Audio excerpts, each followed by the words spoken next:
कि लूट गई यारी में प्रेम के बेमारी में, लूट गई यारी में प्रेम के बेमारी में, लूट गई यारी में प्रेम के बीमारी में, लूट गई यारी में प्रेम के बीमारी में। तू तो हाय हाय हाय तू तो तू तो भुलाई गई यार दुनिया दहारी में तू तो भुलाई गई यार दुनिया दहारी में। दम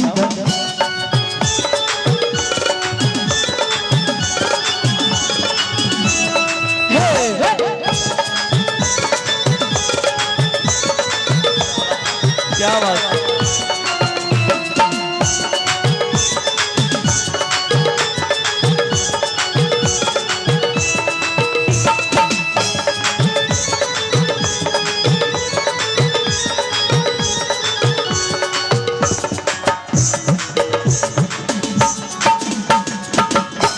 और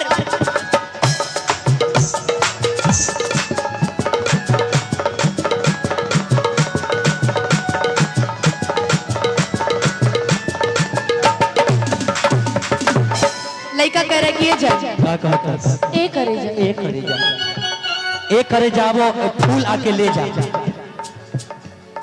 जब से नैना चार हो गई चक्के में प्यार हो गई, जब से नैना चार हो गई चक्के में प्यार हो गई।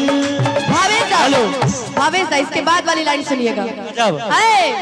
धीरे धीरे ए भैया इसके बाद लाइन सुनिएगा बहुत प्यार से। आज दीवाना भैया मूड में रुपेश है। भैया आज दीवाना भैया मूड में है।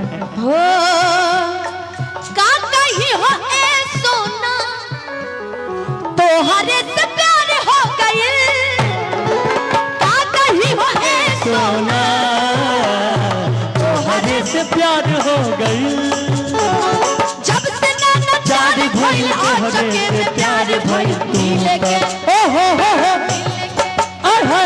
अच्छा शिवेश हाँ। जब प्यार मोहब्बत होता है ना हाँ। तो मुलाकात जानते हो कहाँ होता है? हाँ मुलाकात स्टेज के पीछे में होता है। पगला हाँ तो कहाँ अब होता हम है बताते हैं, देखो। बताइए। मिल के करार होना, मिल के करार होना घर के बासा बहारी में, मिल के करार होना घर के बसवारी में। डम डम डिगा डिगा मौसम भीगा भीगा, डम डम डिगा डिगा मौसम भीगा भीगा, इसलिए मैं तो गिरा मैं तो गिरा मैं तो गिरा है अल्लाह। सूरत आपकी सुभान अल्लाह है अल्लाह, सूरत आपकी सुभान अल्लाह।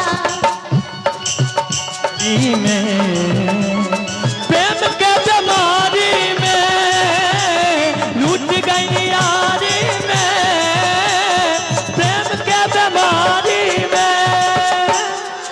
और सुनो हमरा से न भेंट करलू, मिले में काहे लेट करलू, हमरा से न भेंट करलू, मिले में काहे लेट करलू। तू तो हमर जान सुना मुलाकात भर भेंट करलू, हमरा से न भेंट करलू, हमर नाही भेंट करलू। ए रानी ए रानी सुना एगो बात बताई, बताइए। आज मुलाकात हम करा कि आज मुलाकात हम करा भाग्य बहारी में, आज मुलाकात हम करा भाग्य बहारी में। लूट गई यारी में प्रेम के बीमारी में, लूट गई यारी में प्रेम के बीमारी में। तू तो भुलाई गई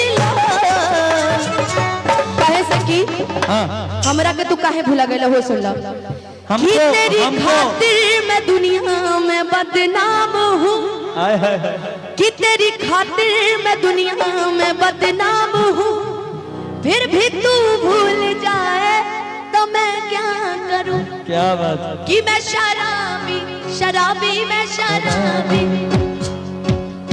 लेकिन ये जो भैया सामने मुस्कुरा रहे हैं ना बड़ी खतरनाक मुस्कुराहट है। पत्ता पत्ता पहने हैं पत्ता पत्ता उनके लिए कहना है 2 लाइन भैया वेट कि झारस जब बाल सैया जी लाहकस कमाल सैया जी बगल से निकाल सैया जी उड़ा बस रुमाल सैया जी बात कर हैया डोले है ओ नदिया के पीछे जैसे नैया